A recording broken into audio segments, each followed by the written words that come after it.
নমস্কার,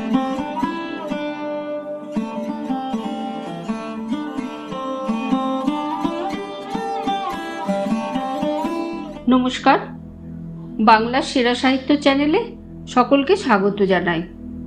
আমি মিতা।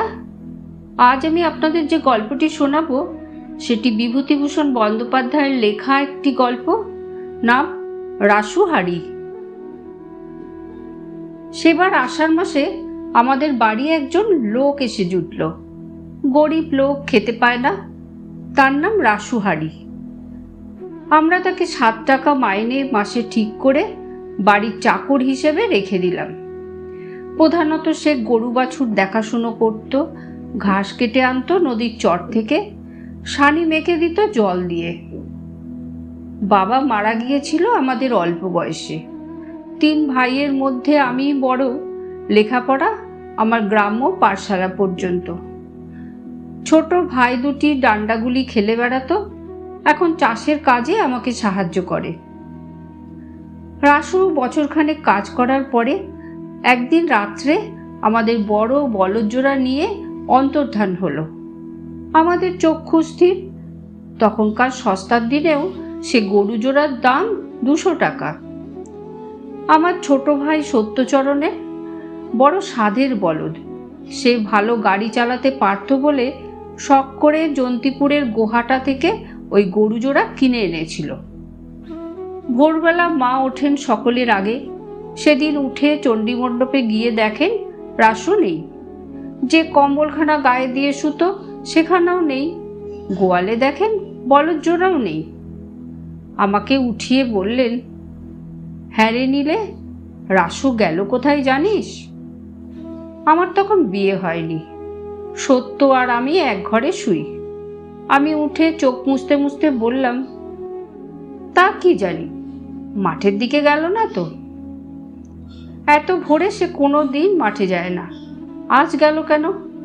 বড় গরু জোড়াও তো দেখছি না। গরুকে কি মাঠে খাওয়াতে নিয়ে গেল?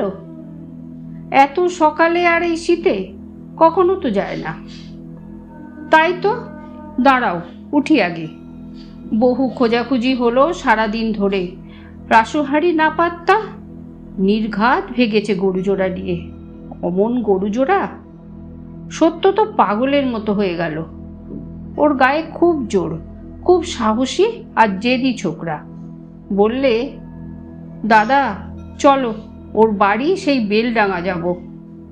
কে যাবে? তুমি আর আমি। জানিস ওর বাড়ির ঠিকানা? বেলডাঙা থানা, মাড্ডা, বেনাদহ গ্রাম।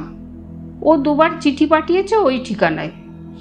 ডাকঘর ওই বেলডাঙা, জেলা মুর্শিদাবাদ। বাবা, সে কত দূর এখান থেকে? ও থাকবে। সত্য কিছুতেই শুনল না। তার পীড়াপিড়িতে 2 ভাই পুটুলি নিয়ে বাড়ি থেকে বেরোলাম, 32 টাকা সঙ্গে নিয়ে। সোজা গিয়ে বেলডাঙা স্টেশনে ট্রেন থেকে নামলাম। জিজ্ঞেস করে জানা গেল মাড্ডা বেনাদহ এখান থেকে 3 মাইলের মধ্যে। বেলডাঙা থানাতে গিয়ে দারোগা বাবুকে সব খুলে বললাম।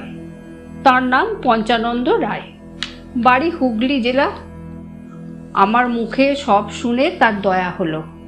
আমাদের বললেন সেখানে কিছুদিন থাকতে, অন্তত 1 সপ্তাহ। সাধারণ পোশাকে তিনি 2 জন কনস্টেবলকে সঙ্গে নিয়ে নিজে বেনাদহ গ্রামে গিয়ে খবর নিয়ে এলেন। সে বাড়ি নেই। আমাদের বললেন, থানায় রাত্রে শুয়ে থাকবেন, কোনো অসুবিধা হবে না। রেঁধে খেতে পারেন, কিংবা যদি না রেঁধে খেতে চান, আমার এক ছত্রী কনস্টেবল আছে। সত্য বললে, কিছু না দারোগাবাবু, আমরা রান্না করেই নেব। থানার উত্তরে বড় এক পুকুর। পুকুরের পাড়ে উলুটি বাছরা ও তাল গাছ। আমাদের যশোরের ভাষায় উলুটি বাছরা বলে উলু ঘাস ঢাকা মাঠকে। দেখে সত্য খুব খুশি। বলে, দাদা ওই তাল গাছের তলায় আচ্ছায়া আদ্রৌদ্রে বসে রাঁধব। দিন কয়েক সেখানে থাকা হলো। বেনাদহ গিয়ে রাসুহারির সন্ধান সবসময় নেওয়া হচ্ছে। কখনো রাত দুপুরে, কখনো দিন দুপুরে, কখনো খুব ভোরবেলায়। গাঁয়ের লোকে বলে সে যশোর জেলায় ব্রাহ্মণদের বাড়ি চাকরি করে, এখানে থাকে না তো। আজ 1 বছরের মধ্যে তাকে গাঁয়ে দেখা যায়নি। সুতরাং 7 দিন পরে আমরা রাসুহাঁড়িকে অপ্রকট অবস্থায় রেখেই বেলডাঙা থেকে রওনা হলাম বাড়ির দিকে। সত্য বললে, দাদা পয়সা নেই হাতে, তাছাড়া রাস্তা দেখে যেতে হবে। যদি এমন হয় পথ দিয়ে গরু তাড়িয়ে বাড়ির দিকে আসছে, চলো হেঁটে বাড়ি ফিরি। সে কি রে, এখান থেকে যশোর জেলা পথটি যে সোজা নয়, পারবি হাঁটতে? গরু জোড়া ফেরত পাওয়ার জন্য সব করতে পারি দাদা, আমার গাড়ি চালানো একদম বন্ধ হয়ে গেল ওই গরু জোড়ার অভাবে। অতএব নামলাম 2 ভাই পথে। বেলডাঙার বাজার থেকে চাল ডাল কিনে নিই, হাঁড়ি সরা কিনে বোচকায় বেঁধে নিলাম। প্রথম দিন রাস্তার ধারে এক আমতলায় রান্না করে খেলাম। বেশ লাগে কিন্তু এভাবে পথ চলতে। ঘর থেকে কখনো বেরোইনি, এত দূরেও জীবনে কখনো আসিনি। রাসুহাঁড়ির দৌলতে অনেক দেশ দেখলাম। সত্য বললে, দাদা হাঁড়ি ফেলে দিয়ে কাজ নেই, বড্ড দাম হাঁড়ির, ধুয়ে নিয়ে আসি। পুকুর থেকে ধুয়ে নিয়ে বোচকায় বেঁধে নিই, নইলে কত পয়সা লেগে যাবে রোজ হাঁড়ি কিনতে। সন্ধ্যার আগে আশ্রয় নেবার জন্য একটা কি গ্রামে ঢুকে সামনের একটা বাড়িতে গিয়ে দাঁড়ালাম। বাড়ির লোকেরা ঘুঁটের আগুন পোয়াচ্ছে উঠোনে। আমাদের কথা শুনে বললে, এখানে জায়গা হবে না। আমাদের তাই থাকবার জায়গা নেই, এগিয়ে গিয়ে গাঁয়ের মধ্যে দেখোগে। কিছু দূর গিয়ে আরেকটি বাড়ি পেলাম রাস্তার বাঁ ধারে। বাড়ির সামনে গোয়াল ঘর, প্রথম শীতে লাউ গাছে মাচা ভরা লাউ ঝুলছে। মেটে ঘর 2-3 খানা, উঠোনের পেছন দিকে 1 ঝাড় তলদা বাঁশ। বুড়ো মতো একটা লোক তামাক খাচ্ছিল দাওয়ায় বসে। আমাদের দেখে বললে, কে তোমরা? আমি বললাম, আগে পথ চলতি লোক, এখানে কি মনে করে? একটু থাকবার জায়গা দাও কর্তা, অনেক দূর থেকে আসছি, বড় কষ্ট হয়েছে। তোমরা? আমরা ব্রাহ্মণ। গিয়েছিলে কোথায়? তখন সব কথা খুলে ওকে বললাম, রাসুহাঁড়ির আনুপূর্বিক ঘটনা। লোকটা নির্বিকারভাবে তামাক টানতে টানতে সব শুনলে। আমাদের কথা শেষ হয়ে গেলে হুঁকোই শেষ টান দিয়ে পিচ করে থুতু ফেলে শান্ত ও ধীরভাবে বললে, এখানে থাকার অসুবিধে, আগে দেখো। এই দাওয়াটায় নয় শুয়ে থাকবো এই শীতে? না না, এখানে সুবিধা হবে না। সত্য বললে, এগিয়ে চলো দাদা, এখানে দরকার নেই। কিছু দূর গিয়ে আমরা একটা বাড়ির পেছন দিকটাতে পৌঁছলাম। বাড়ির মধ্যে মুড়ি ভাজার গন্ধ বেরোচ্ছে এবং খোলা হাঁড়িতে মুড়ি ভাজার চড়বড় শব্দ হচ্ছে। আমরা ঘরে গিয়ে বাড়ির উঠোনে ঢুকলাম। একটা কালো মতো বেটে লোক বাড়ি থেকে বেরিয়ে এলো। আমাদের দিকে কটমট করে চেয়ে বললে, কে তোমরা, কি চাই? আমরা বিদেশি পথিক, বেলডাঙা থেকে আসছি, একটু থাকবার জায়গা হবে রাত্রিরে। কি জাত তোমরা? আগে ব্রাহ্মণ, আমাদের সঙ্গে চাল ডাল আছে, নিজেরা রেঁধে খাবো। লোকটা যেন একটু নরম হয়ে বললে, দাঁড়াও জিজ্ঞেস করে আসি। বাড়ির মধ্যে থেকে এবার বেরিয়ে এলো একটি মেয়ে মানুষ, কালো ঢ্যাঙা, হাতে কুচি কাঠি। ইনি মুড়ি ভাজছিলেন তাহলে। আমাদের দিকে চেয়ে বললে, কে গা তোমরা? আমরা ব্রাহ্মণ, একটু থাকবার জায়গা চাই। এখানে জায়গা হবে না, আগে দেখো। আগে কোথায় দেখব? ও মা, তোমরা জানো নাকি আগে কত লোক আছে? দেখো গে যাও। আমরা নতুন লোক, কি করে জানবো লোক আছে কিনা? সামনে এগিয়ে দেখো না, জায়গা একটু হবে না? আমরা নিজেরা রেঁধে খেতাম। বারবার বলছি হবে না, তুমি বাপু কিরকম লোক? বলেই মেয়ে মানুষটি আমাদের দিকে পিছন ফিরে 1 পাক ঘুরে চলে গেল বিরক্তভাবে। সত্য বললে, দাদা উপায়? কেউ তো জায়গা দেয় না দেখছি। রাত বেশ হলো, চল দেখি এগিয়ে। আমাদের কি চোর ডাকাত ভাবছে নাকি? কি করে বলবো, চল দেখি এগিয়ে। এবার একটা পাকা দালান বাড়ির বাইরের রোয়াকে আমরা ক্লান্তভাবে এসে বসে পড়লাম বোঁচকা নামিয়ে। অনেকক্ষণ পরে একজন লোক বাড়ি থেকে বের হয়ে কোথায় যাচ্ছিল লণ্ঠন হাতে। আমাদের দেখে বিস্ময়ের ভাবে বললে, কে তোমরা? আমি বললাম, একটুখানি শুয়ে থাকার জায়গা দেবেন রাত্রিরে? আমরা ব্রাহ্মণ, বাড়ি যশোর জেলা, বেলডাঙা থেকে আসছি। হেঁটে আসছো? হ্যাঁ। তা থাকো শুয়ে। ব্যাস এই পর্যন্ত। বললে না উঠে বৈঠকখানার মধ্যে গিয়ে শো, কিংবা তোমরা খাবে কি? কিচ্ছু না। সেই যে গেল, আর তাকে দেখলামও না, আর কোনো খোঁজ খবরও নিলেন আমাদের। সেই শীতের রাত্রে খোলা রোয়াকে কাপড় পেতে দুই ভাই শুয়ে রইলাম। কি করি? সত্য বললে, রাসুহারির সঙ্গে একবার দেখা হতো, তার মুন্ডুটা ভেঙে দিতাম এক ঘুষিতে। সত্য বেশ জোয়ান ছোকরা, খেতেও পারত অসম্ভব। এক সের রান্না করা মাংস আর 8 সের চালের ভাত একা খেতে পারত। বেলডাঙার বাজারে সস্তার ডিম দেখে ও বলতো, দাদা রোজ 4টে ডিম একবারে ভাতে দিও আমার জন্যে, খুব করে ডিম খেয়ে নি। আরও বেশি করে তার কথা মনে পড়ছে, কারণ কিন্তু থাক সেসব কথা এখন। আরও একদিন কাটলো পথে, বেতুয়া ডহরি ছাড়লাম। আরও এগিয়ে যায় দুজনে। জগদানন্দপুর বলে গ্রামের হাটে বড় একটা মাছ কিনলাম বেলা 10টার পরে। খিদেও পেয়েছে বেশ। একটা বড় পুকুরের ধারে আম গাছের ছায়ায় সত্য উনুন খুঁড়তে লাগলো। আমি মাছ কুটবার ছাই কি করে জোগাড় করি তা ভাবছি। এমন সময় সত্য বলল, ওই দেখো দাদা। যা দেখলাম তা এখনো মনে আছে, আজ এই 14-15 বছর পরেও। একটা সুন্দরী বউ গামছা কাঁধে নিয়ে আমাদের দিকে আস্তে আস্তে পথের অদূরে দাঁড়িয়ে রয়েছেন থমকে। আমরা রান্না করতে বসেছি পথের ধারেই। এই পথটা নিশ্চয়ই পুকুরঘাটে যাওয়ার পথ। বউটি অপরিচিত লোকদের দেখে ঘাটে যেতে পারছেন না। ভদ্রলোকের মেয়েদের স্নানের ঘাটে যাওয়ার পথের ধারে আমাদের রান্না করতে বসা উচিত হয়নি। সত্য বললে, দাদা ঘাটের পথে বসেছি, কি করি, উঠে যাব? হঠাৎ দেখি বউটি যেন আমাদের দিকে চেয়ে চেয়ে দেখে ফিরে গেলেন। অমন রূপসী বউ এমন পাড়াগায়ে দেখব আশা করিনি। আমাদের ভয়ও হলো। সত্য বললে, যা, ফিরে চলে গেল বউটি। আমরা না বুঝে অন্যায় করে ফেলেছি, চলো সরে যাই।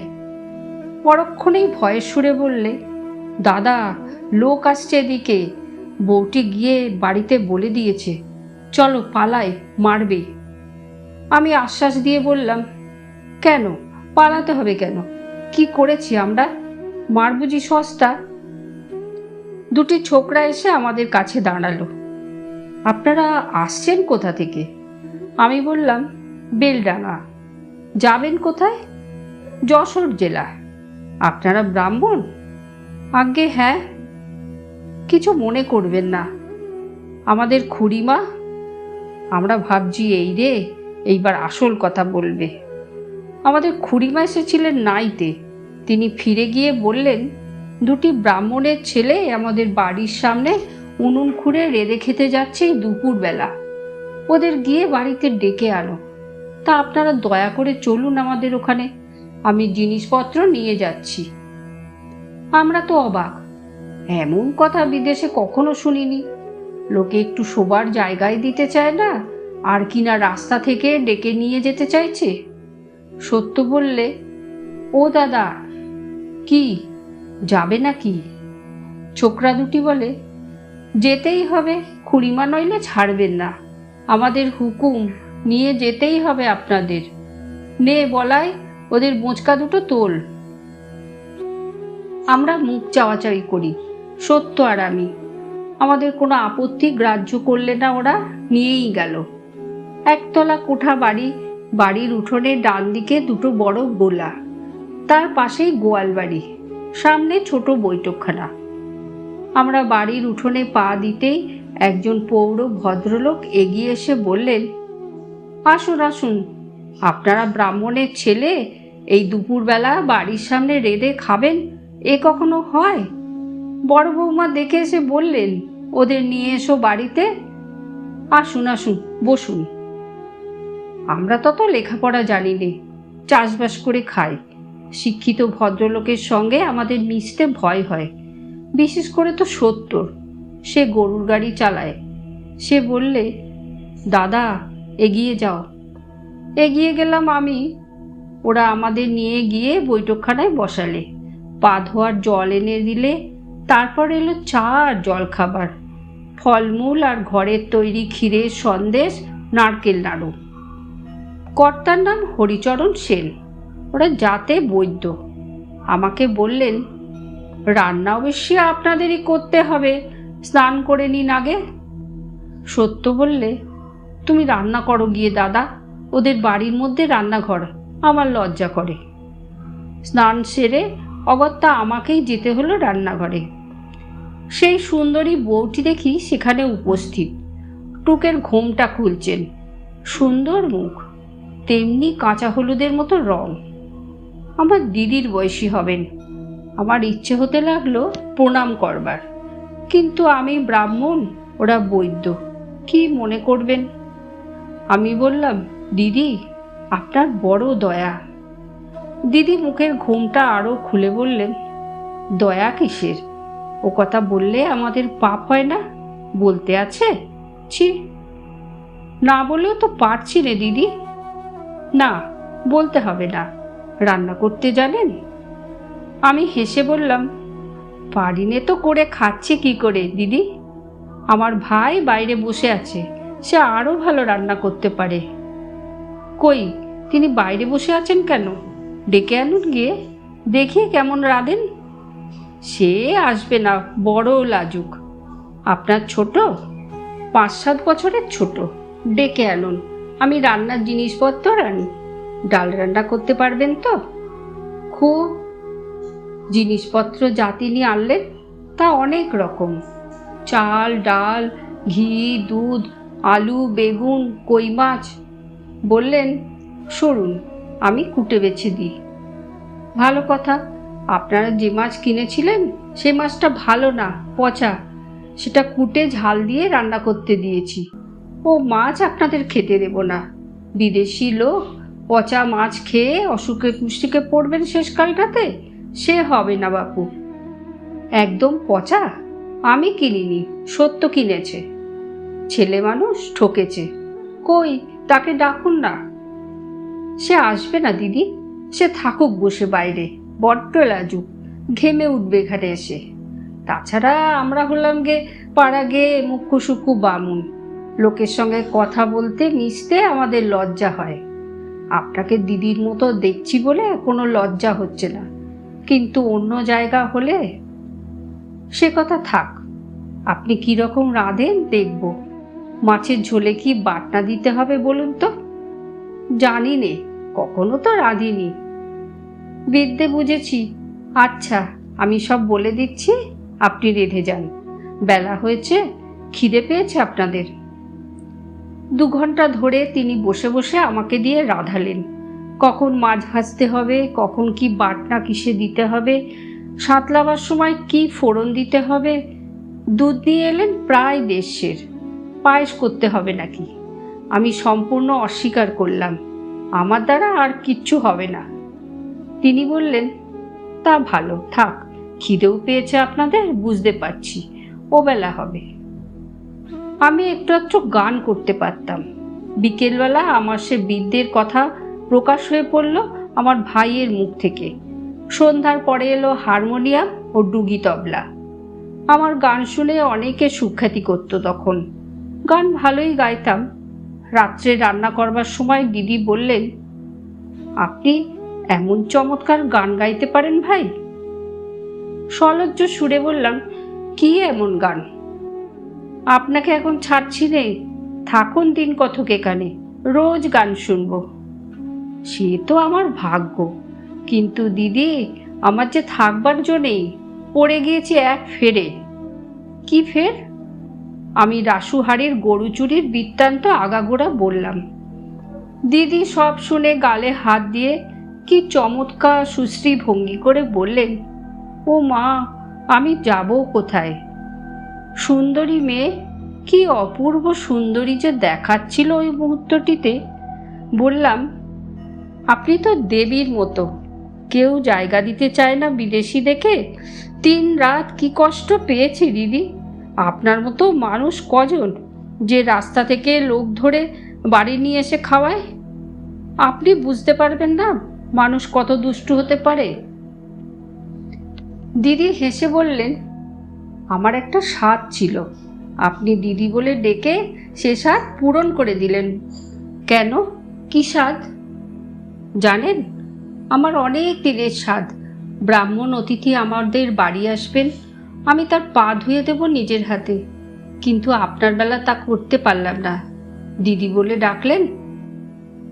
সে আমাদের মতো ব্রাহ্মণ নয় দিদি, আমরা চাষবাস করে খাই, লেখাপড়া জানি নে, আমাদের কথা বাদ দিন। তাতে আমার কি?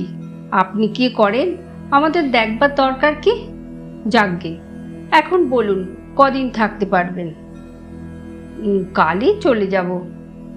কাল যাবার কথা ভুলতে হচ্ছে, পরশু বিবেচনা করে দেখা যাবে। এখন বলুন তো, মাংস খান তো? খাই। শুনুন, কাল রাত্রে লুচি মাংস করব। লুচি আমি ভাজবো, তাতে কোনো দোষ নেই। আপনি শুধু মাংসটা রেঁধে নেবেন। আপনি যখন দিদি, মাংস রাঁধলেনই বা। সে হবে না, ব্রাহ্মণকে রেঁধে খাওয়াতে পারবো না এই বাড়িতে। বড্ড সেকেলে আপনি, ঠাকুমা দিদিমাদের মতো সেকেলে। বলুন ঠিক কি না? দিদি শুধু হাসলেন, কথার উত্তর দিলেন না। পরদিনও পরম যত্নে আদরে কাটলো ওদের বাড়ি। সন্ধ্যার আগেই গানের ব্যবস্থা হলো। বাড়ির মেয়েরা আড়াল থেকে গান শুনলেন। আমি অনেকগুলো গান গাইলাম। রান্নাঘরে যেতেই দেখি দিদি গরম চা নিয়ে বসে আছেন। বললেন, বড্ড পরিশ্রম হয়েছে, গলাটা ভিজিয়ে নিয়ে মাংসটা চড়িয়ে দিন। মেখে চুকে ঠিক করে রেখেছি, কষে নিন আগে। শুনুন, পেঁয়াজটা দিইনি কিন্তু। কেন, আপনাদের পেঁয়াজ চলে না? আমাদের চলে, আপনাদের চলবে কি না? খুব চলে, দিন পেঁয়াজ বাটা। কি সুন্দর গান গাইলেন আপনি। সত্যি চাষবাস করেন? সত্যি, গান গাইলে চাষবাস করা যায় না দিদি? দিদি হেসে চুপ করে রইলেন। অনেক সময় কথার উত্তর না দেওয়া ওর একটা স্বভাব। পরদিন সকালেই আমরা দুজন ওদের কাছে বিদায় নিলাম। দিদি ঘরের মধ্যে ডেকে নিয়ে গিয়ে আমাকে আর সত্যকে বসিয়ে শশা কাটা, কলা, শাঁকালু, ক্ষীরের ছাঁচ ইত্যাদি রেকাবিতে সাজিয়ে সামনে দিলেন। তার কাছ থেকে বিদায় নিতে গিয়ে চোখে সত্যি জল এলো আমার। বারবার বলে দিলে, আবার আসবেন? অবশ্যই অবশ্যই। বেলুর বিয়ে হবে বসের মাসে, সে সময় চিঠি যাবে, ভুলবেন না দিদির কথা। আসবার সময় কর্তাকে বললাম, দিদির মতো মানুষ আমি দেখিনি কর্তামশাই। বৃদ্ধ বললেন, বড় বৌমা তো এবারের লক্ষ্মী, ওর থেকেই সংসারের উন্নতি। উনি আসার পর থেকে সংসার যেন উতলে পড়ল। আর মার আমার কি দয়া, পাড়ার কেউ অভুক্ত থাকবে না, সব খবর নিজে নেবেন। 2-3টে স্কুলের ছেলেকে মাইনে দিচ্ছেন এই পাড়ার, যে এসে ধরবে না বলতে জানেন না। মা আমার স্বয়ং লক্ষ্মী, রূপে গুণে লক্ষ্মী। ভুলিনি তার কথা। আর 14 বছর হয়ে গেল, এখনো মনে জল জল করছে সে মূর্তি।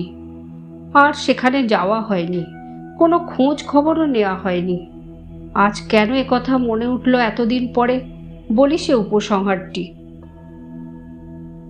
দিন 5-6 আগে আমার ভগ্নিপতি মনমোহন রায় দফাদার সেই রাসুহারিকে গ্রেপ্তার করে বিকেলবেলা আমার বাড়িতে নিয়ে হাজির।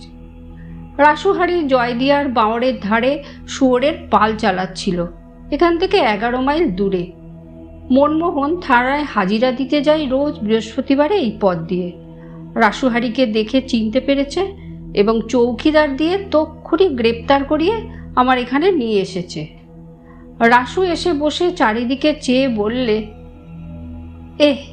বাবুদের বাড়ি এ কি হয়ে গিয়েছে?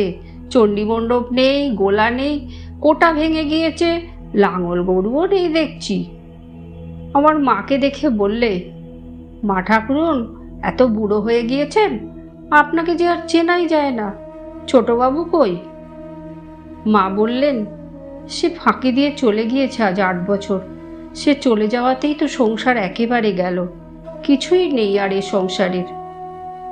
আমি বললাম, রাসু, গরু জোড়া চুরি করেছিলি তুই? রাসুও বুড়ো হয়ে পড়েছে, মাথার চুল বিশেষ কাঁচা নেই, গোঁফ সম্পূর্ণ পাকা, একটু কুঁজো মতো হয়ে পড়েছে। একটু চুপ করে থেকে বললে, হ্যাঁ বাবু, মিথ্যে বলে আর কি হবে, গরু নিয়ে গিয়ে একটা গায়ের হাটে বিক্রি করি। দেশে যাসনি? না বাবু, সেই টাকা নিয়ে সোজা রাজশাহী চলে যায়, ভয়ে দেশে ফিরিনি। কেন চুরি করলি রাসু? অদেষ্ট বাবু, সবই অদেষ্টের লিখন। তখন বয়স কাঁচা ছিল, বুদ্ধি ছিল না, দুঃখ তো ঘুচল না, সব রকমই করে দেখলাম বাবু। এখন রাতুলপুরের হিঙ্গল সর্দারে সুর চড়াই, 16 টাকা মাইনে আর খাতি দেয়। বুড়ো হয়ে পড়েছি, আর কনে যাব এ বয়সে, চোখই ভালো দেখতে পাইনে। মা বললেন, রাসু, দুটো খাবি? হাঁড়িতে পান্তা ভাত আছে ওবেলার, দুটো খা। বোধহয় আজ তোর খাওয়া হয়নি। জগদানন্দপুরের সেই দিদির কথা অনেক দিন পরে আবার মনে এলো, ভুলেই গিয়েছিলাম বটে। এখন মার ওই কথায় জগদানন্দপুরের দিদির সেই দেবীর মতো মূর্তিখানা চোখের সামনে ভেসে উঠল। ভুলিনি দেখলাম, এতটুকু ভুলিনি। বাইরে ভুলেছিলাম মাত্র, কি জানি এতদিন পরে বেঁচে আছেন কিনা। মনমোহনকে বললাম, ভায়া, আর 14 বছর পরে ওকে গ্রেপ্তার করে কি করবে? ছেড়ে দাও ওকে। এখনো যেমন গরিব, আমিও তেমনি গরিব। ওকে জেলে দিয়ে আমার কি আর দুঃখ ঘুচবে? রাসুহারি কেঁদে আমার পা দুটো জড়িয়ে ধরল। মা চোখ মুছতে মুছতে বললেন, আয় বাবা রাসু, ভাত দিয়ে গে, রান্নাঘরের উঠোনে চল। তোমারও অদিষ্ট, আমাদেরও অদিষ্ট, চলো বাবা। ধন্যবাদ। গল্পটি যদি আপনাদের ভালো লেগে থাকে তাহলে লাইক করুন, কমেন্ট করুন, শেয়ার করুন, সাবস্ক্রাইব করুন আর ডান দিকের বেল আইকনটি প্রেস করুন।